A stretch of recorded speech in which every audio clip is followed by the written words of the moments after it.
Hey everybody, Jake here with the Brave and the Boys, and today we're gonna dive into a book that I did not get the first time. When the story first came out in single issues, there was a lot of hype and expectation, and the story kind of fell a little flat for me.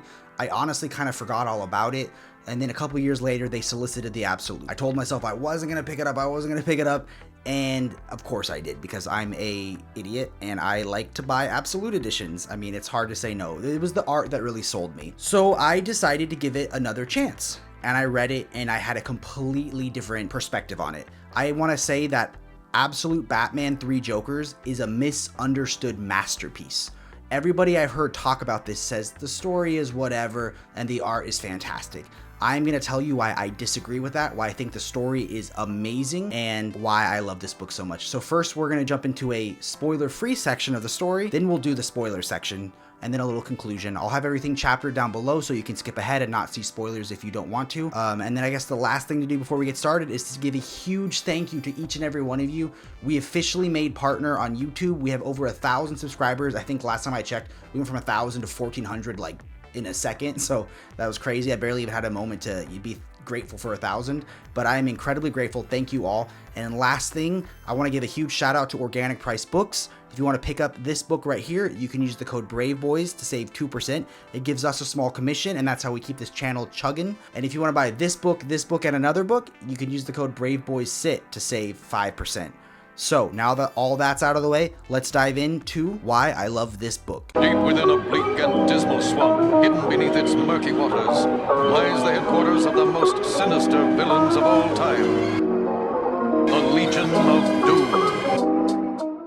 Okay, let's dive into the spoiler-free section of this book. So at the core of 3 Jokers is the mystery that was teased years ago back in Justice League by Jeff Johns. Why are there 3 Jokers? Who are the 3 Jokers? What's their deal? What's going on? You know, as fans, we've been wondering that for years, and this book takes that mystery head on. So one night, 3 different crimes were committed by the Joker. They weren't just different crimes, they were different styles of crimes, they had different motivation, and there was no possible way one Joker could have done all 3 crimes. So you have Red Hood going to one crime, Batman going to another crime, and Batgirl going to the 3rd crime. Can't get much more into the story other than it tackles on a lot of themes such as the scars left by the Joker, both emotionally and physically. It deals on the impact that the Joker has had on all 3 of these characters and his significance. It touches on should the Joker have an origin story, what his origin story is, and a bunch of other things like that, you know. And I think, you know, this was a really hard book to do because fans had been wondering for years and years and years this big question on who the 3 Jokers were.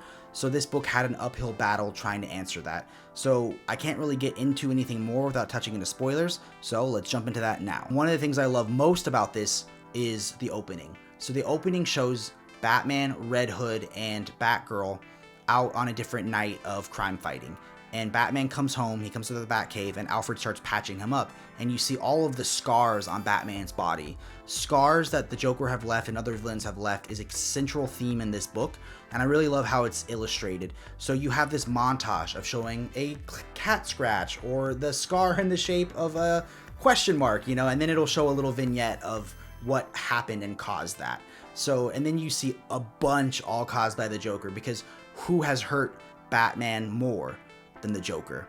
Then it's gonna cut to Batgirl and Red Hood and their scars. So you see the Killing Joke, something that this moment that really hurt and impacted her deeply as a character.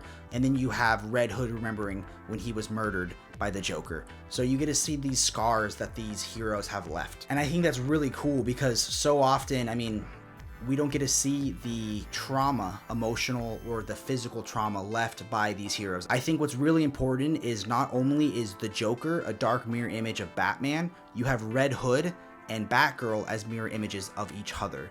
So these were 2 of Batman's proteges, his children who were completely destroyed by the Joker. You have Batgirl when she was shot and crippled, and you have Red Hood when he was beat with a crowbar and us fans voted to kill him off as Robin. Then they diverge. A moment that I love is when Red Hood is in Batgirl's apartment. He sees all her self-help books. He sees all her books on pain management. What I love about Batgirl is she rose above it. She became Oracle and then was eventually given the ability to walk again and became Batgirl again. So she rose above it. An awesome, awesome character. And I love this book because it gives her agency. The Killing Joke took that agency away. I think this book gives it back. This book also shows that the Red Hood didn't go down the same path as her, and I like that it shows that he's not on the right path. Comic book characters change over time. I mean, comics has been a narrative going on since the 20s or even earlier, and characters get represented as one thing and they change and they evolve. This book says that there are 3 Jokers: the criminal, clown, and the comedian. Each one of them their own distinct character, but they're also symbolic and representing the Joker of that time period. The criminal is the old gangster. Think earlier comics where the Joker was into the mob and he was a, hardened criminal. Then you have the clown. The clown would be your Joker of the 60s and 70s. He'd have the chattering teeth, or he'd have the little flower, that would shoot acid at you. He's really, zany, kind of a dark mirror of, an actual clown. And then lastly, you have the comedian. The comedian was the famous Joker from The Killing Joke, which this is a spiritual sequel of. The comedian is the darkest, most chaotic, nihilistic version of the Joker. He's savage, he's evil, and I think this book is really great at showing that all 3 of these Jokers matter and all 3 of these Jokers are important. So the whole thing I think that got lost in this is I think that there are actually more than 3 Jokers. Every interpretation of the Joker is equally valid as long as he's an agent of chaos or something that can be a dark mirror of Batman or whoever he's going against. I mean, another valid Joker that I love is the Joker from a Lego Batman, or there's the Joker from Batman the Animated Series. All of these Jokers are equally valid. I do like the idea that they took this idea that there's multiple interpretations of the Joker and made it literal in this story. So Batman, Red Hood, and Batgirl have to face a lot of dark truths about themselves and what's going on as they finally are confronted with the fact that there are 3 Jokers, and they all have this overarching plan. So the whole idea is one of the Jokers gets the idea that we need to hurt Batman on a deeper level. We need a better Joker. So they decide to start turning people into Jokers. They want to try to find a Joker that has the most impactful meaning to Batman. So that is kind of the story going on. Along the way, you get to see all these dark truths that the characters have to face. One moment that I thought was really, really fun is the clown has an aquarium full of Jokerized sharks and fish, and he brings out Gaggy. I've never heard of Gaggy before this story, so if there's a lot of Gaggy fans out there, post in the comments down below, hashtag Gaggy forever.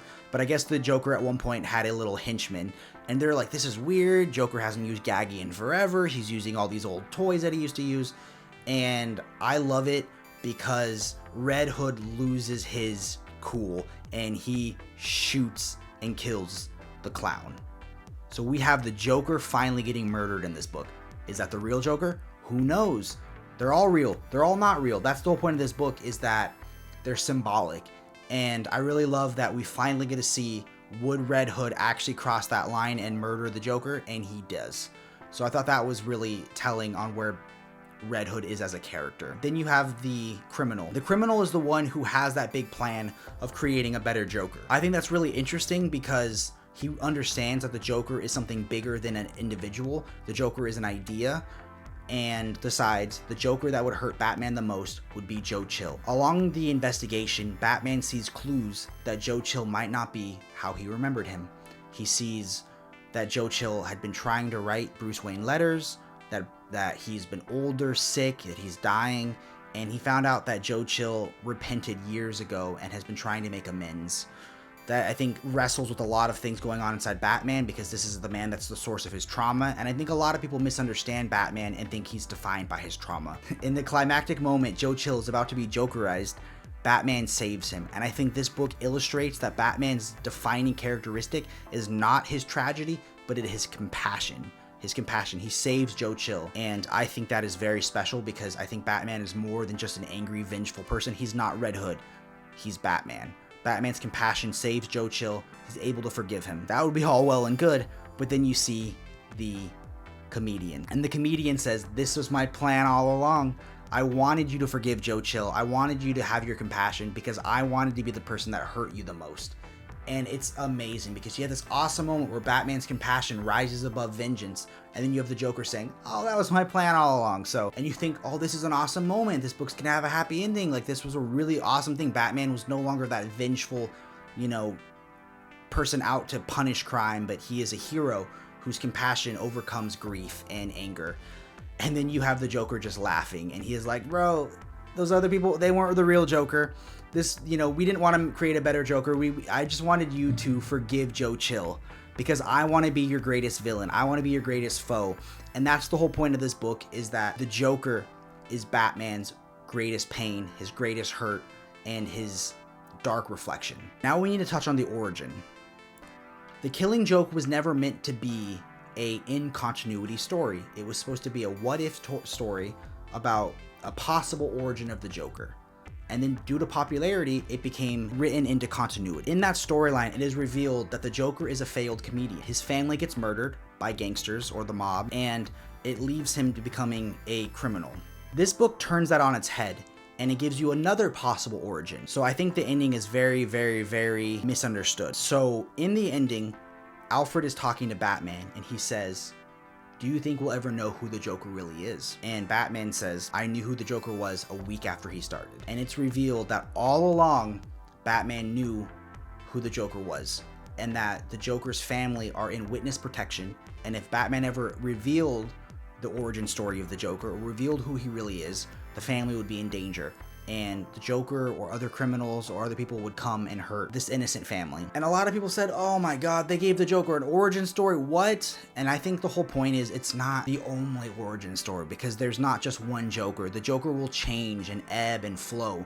The Joker's origin story is what's right for the story in that story. The Joker is at its core an agent of chaos and mayhem and destruction, and he doesn't just have one origin story. So if you want to read The Killing Joke and say that's Joker's definitive origin story, that's okay. If you want to read Three Jokers and say that's the definitive origin story, that's okay.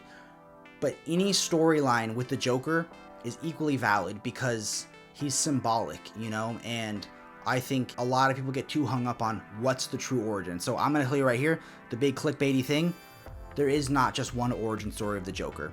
This book merely gives a suggestion of one origin story, but 10 years down the line, 20 years down the line, there'll be another origin story. There'll be another Joker. I mean, someday the Joker's going to change and he's going to evolve in the same way all of our heroes evolve, and that's okay. And this book is saying that every one of those interpretations for these heroes are equally valid. And I actually think that's a really, really beautiful thing. I think comics sometimes can get held back by people's ideas of or interpretations of who these characters have to be. And I love that this book is saying they can grow, they can change, they can evolve, yet every previous interpretation is equally valid. So that was a lot of information. I hope you guys summarized that I love this story, that I think you should go check it out for yourself. There's a lot of things I didn't get a hit on, but let's jump into my conclusions. Hey everybody that skipped to the end, and hi everybody that watched the spoiler section.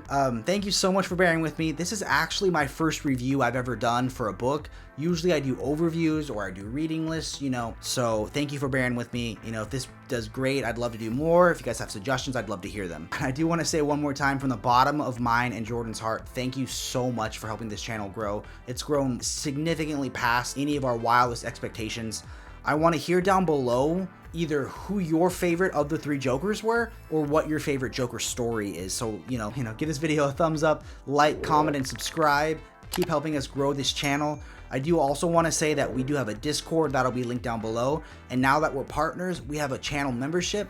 I don't think we'll ever get a membership, but if you do want to, make my day, that'd be amazing. And one last time, I want to give a huge thank you to Organic Price Books. You can pick this book up there. We do have our code Braveboys, or you can use the code Braveboyssit to save 5% on 3 or more books together. Again, one last time, guys, thank you so much. Keep reading and stay brave.